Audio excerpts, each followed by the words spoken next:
ఇంకా నాకు చాలా విషయాలు తెలుసుకోవాలని ఉంది, కానీ కొంచెం బ్రేక్ ఇద్దాం స్టోరీకి సంబంధించి. ఎందుకంటే ఇందులో మెయిన్ థింగ్ ఏంటంటే మ్యూజిక్ కూడా మెయిన్ కదండి.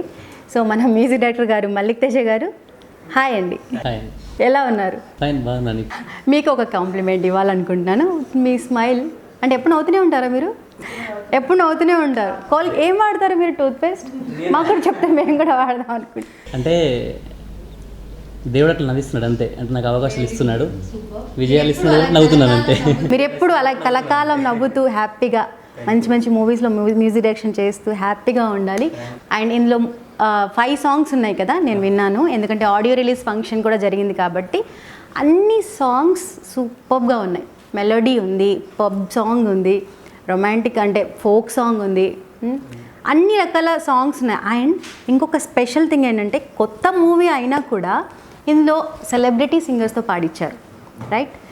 సెలబ్రిటీ సింగర్స్తో పాటుగా కొత్త సింగర్స్ని కూడా ఇంట్రడ్యూస్ చేశారు. ఎందుకంటే నాకేం తక్కువ, ఇప్పుడు ప్రొడ్యూసర్ కొత్త వాళ్ళే, డైరెక్టర్ కొత్త వాళ్ళే, యాక్టర్స్ కొత్త వాళ్ళే, అండ్ మీరు కొత్త వాళ్ళే. నెక్స్ట్ సింగర్స్ని కూడా ఇంట్రడ్యూస్ చేద్దాం అనుకున్నారు కదా, రైట్? సో మీ మాటల్లో ఆ పాటల గురించి చెప్పండి. నా మాటల్లో పాటల గురించి చెప్పడానికంటే ముందు మా డైరెక్టర్ గారి గురించి చెప్పాలి ఫస్ట్. చెప్పండి. అంటే ఎస్ గుండ్రెడ్డి గారు, అంటే మేము సీనన్న అని పిలుచుకుంటాం. దాదాపుగా ఆయన టీమే ఎక్కువ ఉంది ఈ మూవీలో.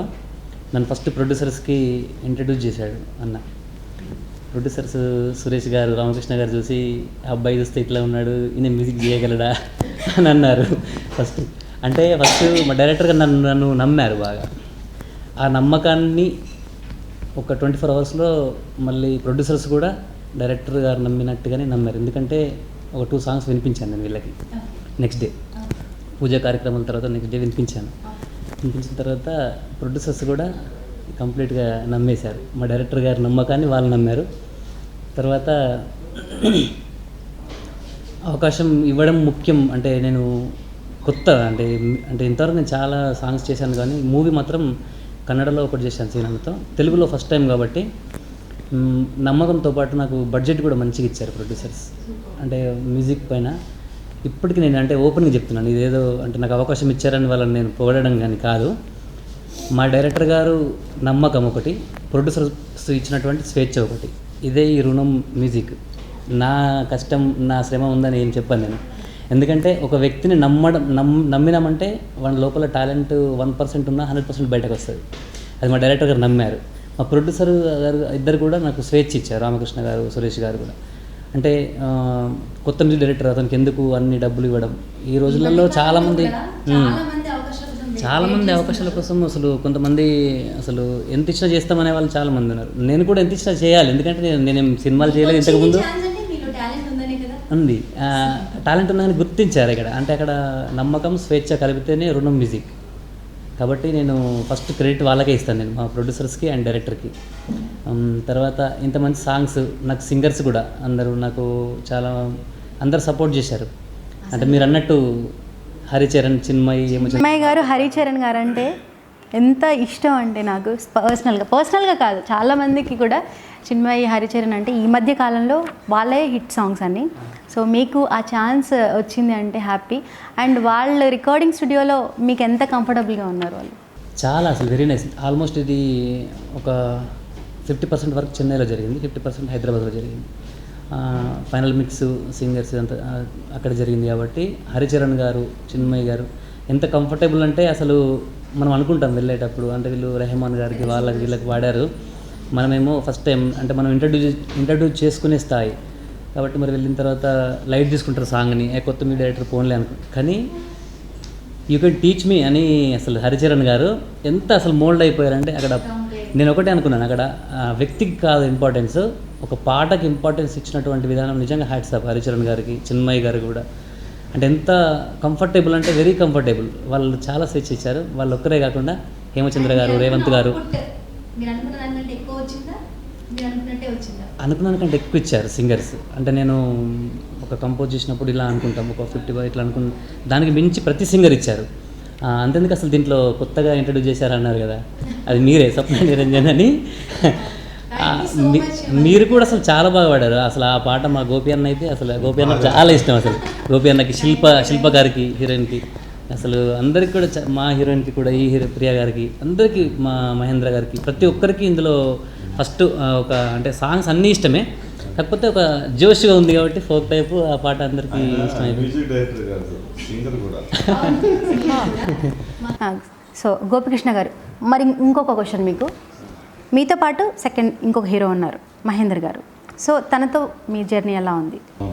చాలా ఉన్నాయి, చాలా సినిమా మొత్తం ట్రావెల్ అవుతాము. నాకు ఒక మంచి ఫ్రెండ్ దొరికినాడు ఈ మూవీతో, ఒక బెస్ట్ ఫ్రెండ్ 100%.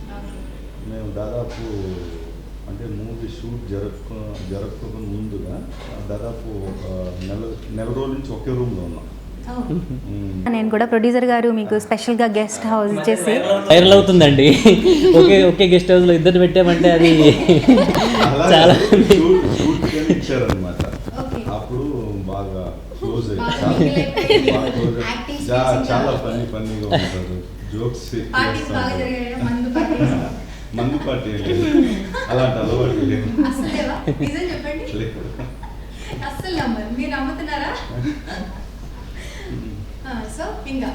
బాగా జరిగింది. సినిమాకైతే ఒక ఇంటర్ బ్యాంక్ సినిమా ఉంటుంది, ఇద్దరు పోటాపోటీగా నటించాం. మీరు చూస్తారు మూవీ. అసలు నాకైతే ఒక 13 crores అపార్ట్మెంట్ పైన చేసాం షూటింగ్. అసలు ఆ సీన్స్ అయితే నాకు తెలిసి ఒక 10 minutes ఉంటుంది, 7 minutes ఉండొచ్చు. సూపర్. అసలు హడావిడి ఉంటుంది నిజంగా. అంటే రోమాలు ఇట్లా నిక్కబొడుచుకుంటాయి. అంటే నేను ఆర్ఆర్ చేసేటప్పుడు కూడా అసలు ఏంది ఇంత పీక్ స్టేజ్కి తీసుకెళ్తున్నారు. అంటే ఆర్ఆర్ కొట్టడానికి కంటిన్యూస్గా ఒక 20 minutes 15 minutes ఉంటుంది అనమాట భయ్య. ఆ 15 minutes అంటే అసలు 15 minutes ఒకటే కొట్టలేం కదా ఆర్ఆర్. అసలు ఎమోషన్ పీక్ స్టేజ్కి వెళ్తుంది, ఇంకేం కొట్టాలి. ఇద్దరు మధ్యలోనే జరుగుతుంది. అసలు ఒక ఫ్రెండ్స్ వాళ్ళ మధ్యలో ఎలాంటి సన్నివేశాలు ఇలా ఎందుకు వచ్చింది మాకు ఎగ్జైట్మెంట్ చెప్తే మేము ఏమనుకోవాలి. చూడాలి, మీరు మూవీ చూడాలి. మేము ఇంకా తక్కువ చెప్తున్నాం అండి, ఇంకా తక్కువ చెప్తున్నాడు. ఇంకా ఈ ప్రియాంక గారు, శిల్ప గారు సెంటిమెంటల్ సీన్స్ కానీ, గోపి అన్న, తర్వాత మహేంద్ర బ్రదర్ వీళ్ళ అంటే యాక్షన్ గురించి చాలా నిజంగా చెప్తున్నాను. నేను ఓపెన్గా చెప్తున్నాను, ఒక 10% చెప్తున్నారు. ఇంకా నేను ప్రోమో కూడా చూశాను మూవీది, బ్యాక్గ్రౌండ్ స్కోర్ కూడా సూపర్గా ఉంది. బాగా మంచి మాకు ప్లస్ పాయింట్ మల్లిక్ గారు మాకు దొరకడం. అయ్యా, ఎందుకంటే బ్యాక్గ్రౌండ్ మ్యూజిక్ అసలు ఫ్యాంటాస్టిక్ అండి, చాలా బాగా పెట్టారు. క్లైమాక్స్ అంటే ఆయన వల్ల సగం వేడికి వస్తుంది. మేము నటించేది పక్కలో పెడితే ఆయన సగం వేడిపించారు. మీరంతా గొప్పగా నటించారు కాబట్టి అంత ఇవ్వగలిగండి. అంటే గుండ్రెడ్డి శ్రీనివాస్ గారి గురించి అందరు మాట్లాడుతున్నారు, ఒక టీమ్గా వచ్చారు అని చెప్తున్నారు. అంటే మీ అందరినీ ఆయన ఇంట్రొడ్యూస్ చేశారు. సో ఎప్పటి నుంచి మీకు పరిచయం ఉంది ఆయనతో? దాదాపు 10 years నుంచి పరిచయం ఆయనతో. నాకు ఒక అన్నలాగా ఆయన, గాడ్ ఫాదర్ మూవీస్ నన్ను ఇంట్రడ్యూస్ చేసింది ఆయనే, సినిమా ఇండస్ట్రీకి పరిచయం చేసింది ఆయన. నాకు ఓనమ్మ రాదు, నాకు యాక్టింగ్ రాదు, సినిమా చేయాలి, హీరో అవ్వాలి. నాకు సార్ మూవీ స్టార్ట్ చేసినప్పుడు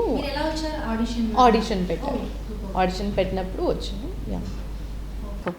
ఓకే, అంతమంది ఎంతమంది వచ్చి ఉంటారో మీరు సెలెక్ట్ అవ్వడం అనేది గ్రేట్. అది అంటే మీ స్కిల్స్ అన్నీ ఉన్నాయి కాబట్టి డెఫినెట్గా మీరు సెలెక్ట్ అయ్యి ఉంటారు. సో ఎలా ఉంది డైరెక్టర్ గారు మీతో ఎంత కంఫర్టబుల్గా ఉన్నారు? డైరెక్టర్ సార్ గురించి మనం ఎంత చెప్దాం అనుకున్నా కూడా హీఈస్ వెరీ చిల్గా. అంటే ఇప్పుడు ఎలా అంటే మనం నేను డైరెక్టర్ అలా ఉండదు, ఆటోమేటిక్గా మనం మర్జ్ అయిపోతాం. కొత్త వాళ్ళు వచ్చినా కూడా అయ్యో సెట్లో ఎలా ఉంటారో ఏంటి, సార్ని చూస్తే వెతుక్కోక్కర్లా, సార్ని జోక్స్ వేస్తూ ఉంటారు సెట్లో వాళ్ళ మీద, లైట్స్మెన్ మీద. ఎంత ఈజీ ఉంటారంటే మనకు అది యూనో బ్రేక్ అయిపోతుంది, బ్రెయిన్లో ఉన్న థాట్స్ అన్నీ బ్రేక్ అయిపోయి మంచి కూల్గా. ఇప్పుడు ఒక సీన్ చెప్తున్నప్పుడు క్లియర్గా ఉంటారు, ఎంత ఈజీగా చెప్తారంటే ఇలాగే ఉంటుంది.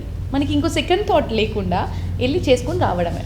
ఎంత కంఫర్టబుల్ అంటే నాట్ యెట్, ఇప్పటి వరకు అయితే నేను ఇంత ఈజీగా ఎక్కడ చూడలేదు డైరెక్టర్స్ లాగా. అందుకే నేను వింటూ ఉన్నాను కాబట్టి ఆయన గురించి కూడా తెలుసుకోవాలన్న ఈగర్నెస్ పెరిగి. స్క్రిప్ట్ గురించి పక్కా హిట్ చేస్తారనే నాకు కూడా ఇలా అనిపిస్తుంది. ఈ సినిమాకి బలం వచ్చి ఆయన కథ మెయిన్ కదే కథ బ్రహ్మాండంగా రాశారు. ప్రతి ఒక్కరు చూడాలి ఈ సినిమా. ఇప్పుడు ఈ జనరేషన్ ఎలా ఉన్నారంటే, ఇప్పుడు ఈ ఊర్లో అమ్మా నాన్న ఉంటారు, వాళ్ళు సరిగా అంటే చూసుకుంటారు, చాలామంది వరకు ఇప్పుడు సరిగా చూసుకుంటారు. అదొక మెసేజ్, ఎందుకు మనం ఇలా అయిపోతున్నాం, అమ్మ నన్ను బాగా చూసుకోవాలని ఒక కాన్సెప్ట్ బాగుంటుంది. ఒక ఫ్రెండ్షిప్కి ఎంత వాల్యూ ఇవ్వాలి, లవ్ ఎంత ఉండాలి, అంత ఒక మంచి మోసం ఎలా జరుగుతుంది, కొన్ని మోసం వల్ల అంటే ఏమేమి అనర్థాలు ఈ కాలంలో పట్టించుకొని వాళ్ళందరికీ ఒక మెసేజ్. ఈ సినిమా చేసేటప్పుడు అయితే నాకైతే ఫుల్ ఏడుపు వచ్చేసింది ఆ సీన్లు చూసి. ఎంత బాగా రాశారు ఆ డైలాగ్స్. ఇంకా ఏదుందో మరి డైరెక్టర్ గానే అడిగి తెలుసుకోవాలి మరి, ఎందుకంటే నాకు కూడా ఇంకా ఏవో క్వశ్చన్స్ వేయాలి. అంటే అదంతా ఓపెన్, అది డైరెక్టర్ గారి లైఫ్ ఉంటుంది దాదాపుగా, ఆల్మోస్ట్ అంటే ఆయన రియల్ లైఫ్ నుంచి పిక్ చేసుకున్నాను. అది మా అందరికి తెలుసు. అది చూస్తున్న ప్రేక్షకులందరికీ మీరంతా ఈ యూట్యూబ్ ఛానల్ ఫిల్మ్ జల్సాని సబ్స్క్రైబ్ చేసి లైక్ చేయండి, కామెంట్ చేయండి, అలాగే మీ ఫ్రెండ్స్ అందరికీ చెప్పండి. చూస్తున్నానండి film Jalsa. Hi, this is Srinivas Reddy. Please subscribe Film Jalsa. Hi, this is Sasha Chetri. Please subscribe to Film Jalsa for all latest Tollywood news.